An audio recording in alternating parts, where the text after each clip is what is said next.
तो दोस्तों बहुत बहुत स्वागत है आपका मेरे यूट्यूब चैनल सरल इकोनॉमिक्स पे। तो दोस्तों जैसा कि आपको पता है कि मैं अपने यूट्यूब चैनल सरल इकोनॉमिक्स के माध्यम से 11th-12th क्लास के इकोनॉमिक्स के वीडियोस प्रोवाइड करवाता हूं। अभी मैं फ़िलहाल 11th-12th के micro macro static method in economics के वीडियो प्रोवाइड करवा रहा हूं दोस्तों। आने वाले समय में यूजीसी नेट और इको ऑनर्स और बीकॉम ऑनर्स के लेक्चर भी प्रोवाइड करवाऊँगा अपने यूट्यूब चैनल सरल इकोनॉमिक्स के माध्यम से। तो इसी तरीके से मेरे चैनल पे बने रहें। तो दोस्तों मैंने अपने यूट्यूब चैनल पे एक नया पेज स्टार्ट किया है जो इकोनॉमिक अवेयरनेस के नाम से है, जिस पे मैं इकोनॉमिक्स अवेयरनेस के बारे में या इकोनॉमिक्स जनरल नॉलेज के बारे में आपको पढ़ाता हूँ। ठीक है, तो इससे पहले मैंने 2 वीडियो अपलोड किए। वहाँ पे एक है जीडीपी और एक है जीएनपी के बारे में। तो आपने अभी तक वो नहीं देखा तो मेरे यूट्यूब चैनल पे जाके वो वीडियो देख सकते हैं। ठीक है, वहाँ पे मैंने बड़े अच्छे वे में जीडीपी और जीएनपी को समझाया है दोस्तों। तो आज जो हमारा टॉपिक है दोस्तों पढ़ने के लिए वो है हमारे पास इन्फ्लेशन। ठीक है, तो आज हमें यहाँ इन्फ्लेशन के बारे में पढ़ना है दोस्तों। मैं इन्फ्लेशन के बारे में आपको डिटेल से बताऊंगा दोस्तों। इन्फ्लेशन क्यों होता है, क्या होता है इन्फ्लेशन, और इन्फ्लेशन का इकोनॉमिक पे क्या इफ़ेक्ट है, और इन्फ्लेशन क्यों बढ़ता है दोस्तों। ठीक है, तो बढ़ते हैं अपने टॉपिक की ओर। इन्फ्लेशन को देखते हैं, इन्फ्लेशन होता क्या है। तो जैसा कि पता है दोस्तों कि इन्फ्लेशन अपने आप में ही एक बहुत बड़ा टॉपिक कहलाता है। तो इन्फ्लेशन को हम हिंदी में महंगाई भी कहते हैं। ठीक है दोस्तों, तो इसका मतलब क्या होता है दोस्तों इन्फ्लेशन का। इन्फ्लेशन मतलब कोई गुड्स और सर्विस जो भी हम इकोनॉमिक्स में बाय एंड सेल कर रहे हैं, परचेज कर रहे हैं, उनके प्राइस सडनली इंक्रीज हो जाना। ठीक है दोस्तों तो उनके प्राइस सडनली इंक्रीज हो जाना। ठीक है, सपोज़ कि एग्जांपल लेते हैं हम कि सन 2000 में जो चीज़ें हम 5 रुपये की ख़रीदा करते थे, वो सन 2020 में हमें वो चीज़ें 20 या 25 रुपये की मिल रही है। ठीक है, इसी तरीके से एग्जांपल लेते हैं कि 1990 में या 1980 में जो भी हम चीज़ें 10 रुपये की ख़रीदा करते थे, ठीक है, उसकी आज की रेट जो मार्केट वैल्यू है 100 या 100 से ज़्यादा भी हो सकती है।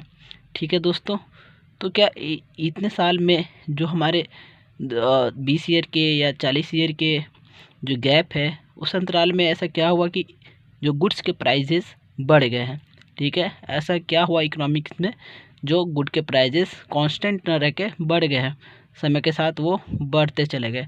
तो इसके पीछे बहुत सारे इकोनॉमिक फैक्टर होते हैं दोस्तों, गुड्स के प्राइस बढ़ने के, घटने के। ठीक है, इकोनॉमिक को अप होना, डाउन होना, बहुत सारे फैक्टर होते हैं। ठीक है, तो इन्फ्लेशन ऑलमोस्ट इन सारे फैक्टर पे डिपेंड करता है कि हमारी इकोनॉमिक की ग्रोथ किस तरीके से हो रही है। ठीक है, एक इकोनॉमिक अगर अच्छी ग्रोथ कर रही है तो जाहिर सी बात है इन्फ्लेशन का बढ़ना लाजमी है।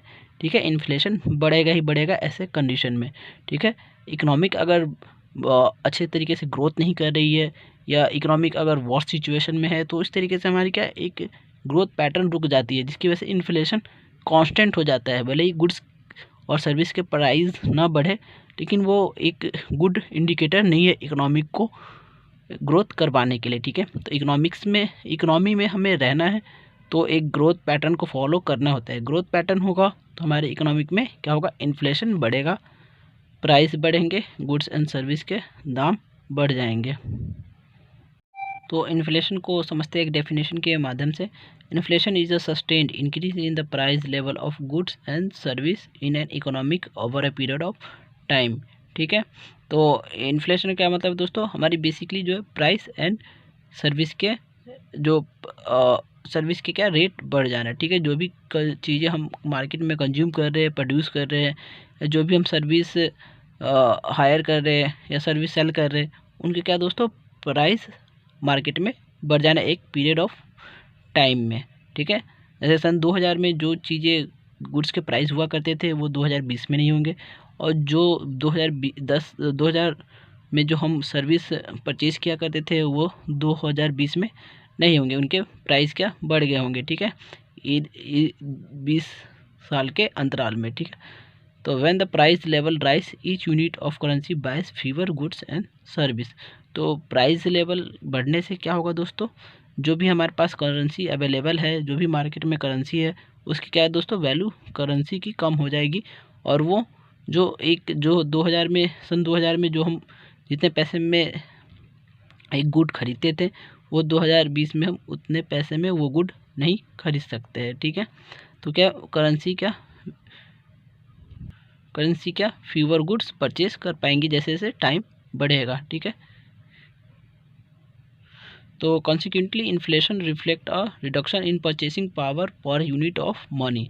तो इन्फ्लेशन बढ़ने से क्या होगा दोस्तों, परचेसिंग पावर ऑफ मनी की क्या घट जाएगी। ठीक है, जो जैसे जैसे गुड्स एंड सर्विस के प्राइस बढ़ते जाएंगे तो वैसे वैसे मनी के जो परचेसिंग पावर है, जो मनी की जो वैल्यू है वो क्या टाइम के अनुसार घटती चली जाएगी। ठीक है, सन 2000 में हम 10 रुपये को बहुत वैल्यू देते थे और 2020 में 10 रुपये मतलब उतनी वैल्यू नहीं है जितना सन 2000 में था। ठीक है, सन 2000 का 10 रुपये और 2020 का 100 रुपये बराबर है आज के डेट में। ठीक है, क्योंकि मनी अपनी वैल्यू लूज़ कर चुका है टाइम के अनुसार। अ लॉस और real value in the medium of exchange and unit of account with in a economy. तो मनी क्या अपनी रियल वैल्यू लॉस कर चुका है इन द एक्सचेंज मीडियम में। एक्सचेंज मतलब होता है दोस्तों गुड्स को एक्सचेंज करना। कोई भी हम गुड्स परचेज कर रहे हैं, अगर उनको हम पेमेंट कर रहे हैं तो क्या हम एक्सचेंज कर रहे हैं, अपने पैसे के बदले कोई गुड्स हायर कर रहे हैं। ठीक है, तो टाइम के अनुसार एक्सचेंज वैल्यू क्या होगी उनकी कम होती चली जाएगी विद इन इकोनॉमी में। ठीक है, तो इन्फ्लेशन के कॉजेस ऑफ इन्फ्लेशन क्या है दोस्तों, ऐसा क्यों होता है हमारे इकोनॉमिक में, तो उसके पीछे बहुत सारे कारण होते हैं इकोनॉमी में इन्फ्लेशन बढ़ने के। ठीक है, तो उसमें पहला जो कारण है हमारे पास डिमांड पुल इन्फ्लेशन है। तो डिमांड पुल इन्फ्लेशन का मतलब क्या है दोस्तों, डिमांड पुल इन्फ्लेशन है कि लोगों के हाथ में ज़्यादा मनी का फ्लो होना। ठीक है, लोग के हाथ में ज़्यादा मनी का फ्लो होने से क्या हो गया, वो गुड्स एंड सर्विस जो भी मार्केट में अवेलेबल है उनको ज़्यादा बाय करेंगे। जब बाय ज़्यादा होगा गुड्स एंड सर्विस को, तो प्रोड्यूसर क्या करेंगे, अपनी गुड्स की डिमांड देखेंगे उनकी गुड्स की डिमांड ज़्यादा है तो क्या सडनली प्राइस इंक्रीज़ करेंगे। ठीक है, जिससे कि एक प्राइस इंक्रीज़ होगा, जिससे कि मार्केट में एक इन्फ्लेशन क्रिएट होगा। प्राइस इंक्रीज़ होने का ही मतलब एक दोस्तों इन्फ्लेशन क्रिएट होना है।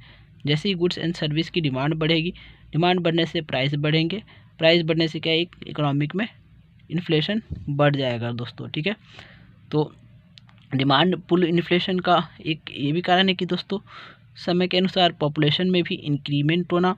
जैसे जैसे पॉपुलेशन बढ़ेगा वैसे वैसे गुड्स के जो डिमांड उस तरीके से भी बढ़ते हैं दोस्तों। और दूसरा कारण है दोस्तों मार्केट में मनी का फ्लो ज़्यादा होना।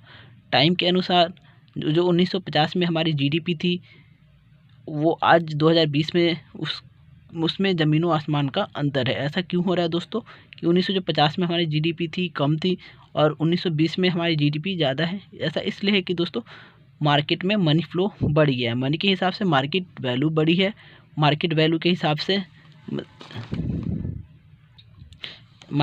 हिसाब से इकोनॉमिक में नए नए फॉर्म्स आए हैं, नए नए एंटरप्रेन्योरशिप इंडस्ट्रीज इस्टेब्लिश हुए हैं, एम्प्लॉयमेंट क्रिएट हुआ है, जिससे क्या दोस्तों हमारी जीडीपी ओवरऑल प्रोडक्शन एक्टिविटी क्या बढ़ गई है।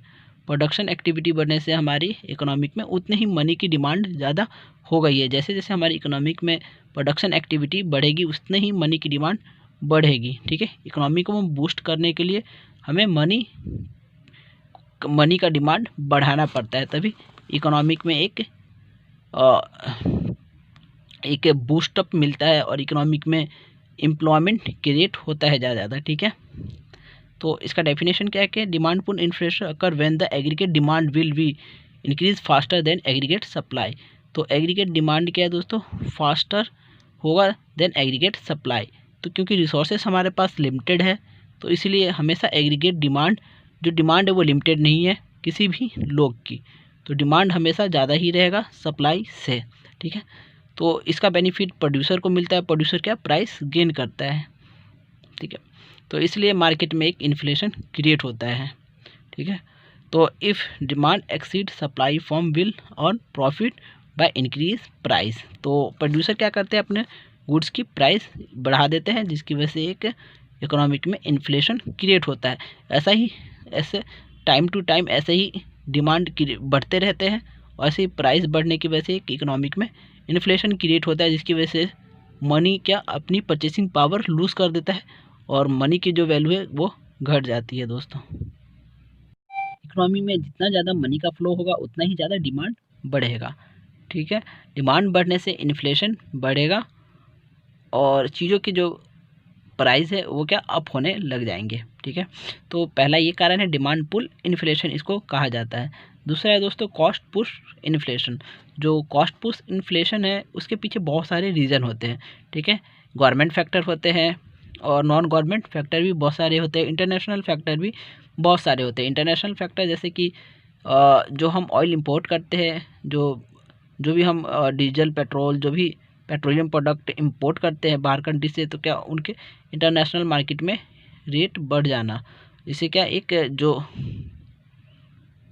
इंटरनेशनल मार्केट में ऑयल के रेट बढ़ने से क्या होंगे दोस्तों, जो भी ऑयल कंपनियां हैं वो अपने ऑयल के रेट बढ़ाएंगे। ऑयल का सीधा सीधा रिलेशन होता है ट्रांसपोर्टेशन से, ट्रांसपोर्टेशन कंपनियों से। तो ट्रांसपोर्टेशन कॉस्ट बढ़ेगा, जिससे कारण जो भी ट्रांसपोर्टेशन कंपनियां हैं वो अपने एक्सपोर्ट इंपोर्ट के कॉस्ट बढ़ाएंगे, जिससे क्या रॉ मटेरियल्स महंगे हो जाएंगे दोस्तों, ठीक है। तो एक ये कारण होता है कॉस्ट बढ़ने का, क्योंकि अगर रॉ मटेरियल के कॉस्ट अगर बढ़ेंगे तो जाहिर सी बात है जो भी गुड उनसे मैन्युफैक्चर होगा उनके रेट बढ़ के ही आएंगे, ठीक है। और दूसरा ये कारण होता है कि गवर्नमेंट कई बार टैक्स बढ़ा देती है, ठीक है। तो टैक्स बढ़ने से क्या होता है दोस्तों कि जो प्रोडक्शन यूनिट है या इंडस्ट्री है या बड़े बड़े फर्म है, उनको क्या सेम गुड बनाने के लिए ज़्यादा पैसे खर्च करने पड़ते हैं, ठीक है। जिसके कारण क्या वो भी अपना जो बढ़ा हुआ टैक्स है वो बर्डन शिफ्ट करते हैं कंज्यूमर पे, ठीक है। कंज्यूमर पे तभी शिफ्ट होगा दोस्तों जब वो अपने गुड्स के प्राइस अप करेंगे, ठीक है। तो टाइम टू टाइम ऐसी गुड्स के प्राइस अप होते रहते हैं। ये गवर्नमेंट फैक्टर है टैक्स बढ़ाने का। अदर बहुत सारे फैक्टर है जो दोस्तों, जैसे वेज बढ़ जाना। वेज बढ़ने से भी क्या होता है दोस्तों, कॉस्ट ऑफ प्रोडक्शन जो हमें बढ़ाना बढ़ जाता है। वेज बढ़ने से कॉस्ट ऑफ प्रोडक्शन बढ़ेगा, तो जो जो जो फाइनल गुड्स तैयार होगा मार्केट में उनके क्या प्राइस बढ़ के ही आएंगे। तो ये बहुत सारे रीज़न होते हैं कॉस्ट पुश इन्फ्लेशन के, ठीक है। क्योंकि अगर जो भी गुड्स एंड सर्विस मार्केट में आ रही है अगर उसके कॉस्ट बढ़ेंगे तो उससे क्या इन्फ्लेशन की रेट होगा इकोनॉमी में, ठीक है। The cost push inflation occur when general price rises due to higher cost of production and higher cost of raw material. तो कॉस्ट पुश इन्फ्लेशन इसलिए होते हैं क्योंकि जनरल प्राइस जो होता है गुड्स एंड सर्विसेज क्या बढ़ने लग जाते हैं, क्योंकि उनके या प्रोडक्शन कॉस्ट बढ़ जाते हैं या उनके रॉ मटेरियल कॉस्ट में इंक्रीमेंट होने लगता है टाइम टू टाइम, ठीक है। जैसे हम जो भी कोई प्राइमरी गुड्स या प्राइमरी सेक्टर से रिलेटेड इंडस्ट्री है, जैसे प्राइमरी सेक्टर के इंडस्ट्री जो भी फार्मिंग सेक्टर के इंडस्ट्री है, अगर गन्ने का रेट बढ़ेगा या गन्ने का प्रोडक्शन में जो भी किसान गन्ना प्रोड्यूस कर रहे हैं अगर उनकी कॉस्ट ज़्यादा आ रही है प्रोडक्शन में, तो जाहिर सी बात वो आगे गन्ने का रेट बढ़ा के बेचेंगे। तो बढ़ा के जो बेचेंगे तो उनसे जो भी फाइनल प्रोडक्ट गन्ने से तैयार होगा उसका रेट मार्केट में बढ़ा ही हुआ आएगा। जैसे चीनी का एग्जांपल ले लो, ठीक है। अगर एक किसान को गन्ना उगाना महंगा पड़ता है तो जाहिर सी बात है वो मार्केट में उसी हिसाब से गन्ने को सेल करेगा। अगर कंपनियां गन्ने को महंगे रेट में खरीद रहे हैं तो जो उससे मैन्युफैक्चरिंग होगी चीनी वो भी महंगे ही आएगी, ठीक है। तो ये एक सिनेरियो होता है कॉस्ट पुश इन्फ्लेशन का। और तीसरा कारण है दोस्तों हमारे पास wage push inflation. Wage push inflation मतलब क्या दोस्तों, लोगों के आमदनी बढ़ जाना, लोगों के इनकम बढ़ना, ठीक है। लोगों के इनकम बढ़ने से क्या होगा दोस्तों, उनके हाथ में ज़्यादा पैसे आएंगे और वो मार्केट में ज़्यादा गुड्स सर्विस परचेज़ करेंगे, जिसके कारण गुड्स के प्राइस बढ़ेंगे और इन्फ्लेशन बढ़ेगा। और दूसरा ये कारण है वेज पुश होने का दोस्तों कि टाइम के साथ जो मनी की वैल्यू है वो लॉस्ट होती रहती है, जिसकी वजह से हमें जो वर्कर के बेस है वो ईयरली बेस में या क्वार्टरली बेस में या आफ्टर 2 ईयर 3 ईयर बाद हमें एक पर्टिकुलर ईयर तक हमें इंक्रीज़ करना होता है, ताकि जो उनकी वैल्यू की जो डेप्रिसिएशन जो मनी की वैल्यू डेप्रिशिएट हुए वो तो कवर कर जाए। तो वेज तो तभी बढ़ेगा दोस्तों जब गुड्स के प्राइस बढ़ाए जाएंगे, ठीक है। तो गुड्स के प्राइस बढ़ेंगे, इसकी वजह से मार्केट में क्या वेज बढ़ेगा, और प्राइस बढ़ेंगे तो लोगों को जो गुड्स एंड सर्विस जो भी परचेज कर रहे हैं वो कॉस्टली हो जाएंगे, और मार्केट में क्या एक इन्फ्लेशन क्रिएट हो जाएगा। जैसे जैसे प्राइस बढ़ेंगे वेज बढ़ेंगे, उसी तरीके से वेज बढ़ेगा दोस्तों तो प्राइस बढ़ना ही है गुड्स का। इसका इफेक्ट कहाँ दिखेगा? मार्केट में, जिससे क्या इन्फ्लेशन बढ़ेगा, जो इकोनॉमिक की ग्रोथ के लिए सही भी होता है, क्योंकि इन्फ्लेशन का जो हमारे इकोनॉमी को ग्रोथ कराने में बहुत बड़ा मतलब एक दायित्व होता है। और इन्फ्लेशन एक पर्टिकुलर वे में बढ़ना हमारे इकोनॉमिक में, जैसे 3% 4% इंडिया के हिसाब से 4-3% इन्फ्लेशन होना हमारे इकोनॉमी के लिए एक गुड फैक्टर है। क्योंकि इकोनॉमिक में इन्फ्लेशन होगा तो इन्फ्लेशन से क्या दोस्तों, उतने ही गुड्स ज़्यादा मैन्युफैक्चरिंग होंगी, नए नए फॉर्म्स आएंगे, मार्केट में पैसा आएगा तो लोगों को रोज़गार मिलेगा, ठीक है, लोगों की परचेसिंग पावर बढ़ेगी। तो इसीलिए इन्फ्लेशन मार्केट में बहुत ज़रूरी है। तो ये था दोस्तों थर्ड टाइप का वेज पुश इन्फ्लेशन, ठीक है। वेज बढ़ने से कैसे मार्केट में इन्फ्लेशन बढ़ता है, और वेज बढ़ने से कैसे जो वेज तभी बढ़ेगा जब price of goods and service के बढ़ेंगे, तभी हम एम्प्लॉय को ज़्यादा एक पैसे दे पाएंगे। क्योंकि जब भी हम वेज बढ़ाएंगे, अगर प्राइस नहीं बढ़ाएंगे तो जो एक फॉर्म है या इंडस्ट्री है वो अपने प्रॉफिट को मेंटेन नहीं कर पाएंगे, जिसकी वजह से उनको लॉस हो सकता है। लॉस ना बियर करने के लिए उनको प्राइस अपने गुड्स एंड सर्विस के बढ़ाने होते हैं दोस्तों। तो ये दोस्तों एक इकोनॉमिकल रिलेशन है, एक चैन है। जैसे वेज बढ़ा तो वेज बढ़ने का इफेक्ट जाएगा कॉस्ट पे, कॉस्ट बढ़ेगा, कॉस्ट बढ़ने पे जो भी मैन्युफैक्चरिंग कंपनी कर रही है, जो भी सर्विस प्रोवाइड, उनके वेज बढ़ने से क्या उनके प्रोडक्शन कॉस्ट बढ़ जाएगा, ठीक है। प्रोडक्शन कॉस्ट बढ़ेगा तो कंपनी को या अपने जो प्रोडक्ट या सर्विस है उनके रेट क्या बढ़ाने पड़ेंगे, जिस मार्केट में इन्फ्लेशन क्रिएट हो जाएगा, ठीक है। तो दोस्तों एक चैन है ये वेज पुश इन्फ्लेशन का, ठीक है। तो आई होप कि आपको इन्फ्लेशन अच्छे से समझ आया होगा दोस्तों। अगर फिर भी कोई डाउट है तो आप मुझे कमेंट में क्वेश्चन पूछ सकते हैं, या मुझे व्हाट्सअप कर सकते हैं, या मुझे कॉल कर सकते हैं दोस्तों। मेरा नंबर आपको मेरे डिस्क्रिप्शन बॉक्स में मिल जाएगा, ठीक है। तो इन्फ्लेशन में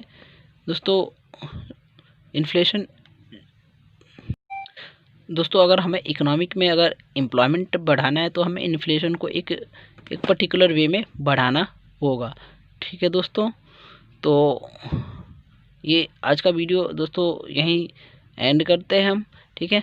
अब इसका मैं दूसरा पार्ट भी बनाऊंगा जिसमें मैं इन्फ्लेशन के टाइप्स पढ़ाऊंगा, जैसे आप देख रहे हैं, ठीक है। ये वीडियो ज़्यादा लेंथी ना खींचे, इसलिए मैं इस वीडियो में इन्फ्लेशन के टाइप्स नहीं बता रहा हूँ, ठीक है। नेक्स्ट वीडियो में मैं आपको इस इन्फ्लेशन के टाइप बताऊंगा, इन्फ्लेशन कितने टाइप के होते हैं और किस इन्फ्लेशन का किस तरीके से इकोनॉमिक पे इफ़ेक्ट पड़ता है दोस्तों, ठीक है। तो अभी तक के लिए दोस्तों इतना ही। मेरे चैनल को ज़्यादा से ज़्यादा लाइक कर दे, सब्सक्राइब कर दे, शेयर कर दे, ताकि दोस्तों ऐसी एजुकेशन बेस्ड वीडियो मैं आपके लिए लाता रहूं दोस्तों, ठीक है। तो आपका कीमती समय देने के लिए बहुत बहुत धन्यवाद।